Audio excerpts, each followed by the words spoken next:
సమంతను పెళ్లి చేసుకొని 4 సంవత్సరాలు కలిసున్నావు. ఇప్పుడు శోభితను పెళ్లి చేసుకొని 3 సంవత్సరాలు కలిసుంటావా నాగ చైతన్య అంటూ సెన్సేషనల్ కామెంట్స్ చేశారట మన సూపర్ స్టార్ మహేష్ బాబు. ఈ వార్తలలో ఎంత నిజముందో తెలియదు కానీ వీటికి సంబంధించిన విషయాలైతే ప్రస్తుతానికి సోషల్ మీడియా వేదికగా వైరల్‌గా మారుతున్నాయి.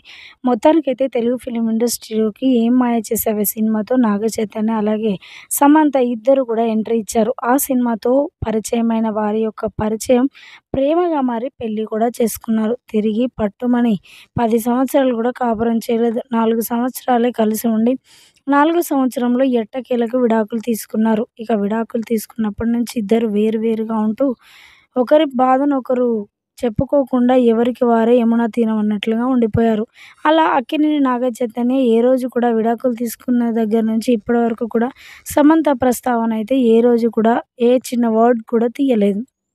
అలాంటి నాగ చైతన్య మరి అంత ప్రేమించి పెళ్లి చేసుకున్నవాడు ఒక్కసారైనా సరే ఆమె పేరు తలవలేదు కదా! ఎందుకలా చేశాడు?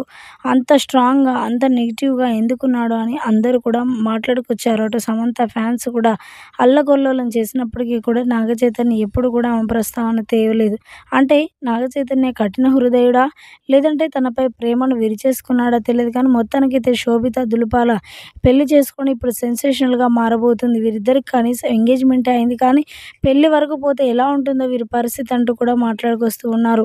ఇక తనతో 4 సంవత్సరాల నుండి ఈమెతో 3 సంవత్సరాలు ఉంటారేమో అంటూ కూడా నెటిజన్స్ అయితే కామెంట్స్ చేసుకొస్తూ ఉన్నారట.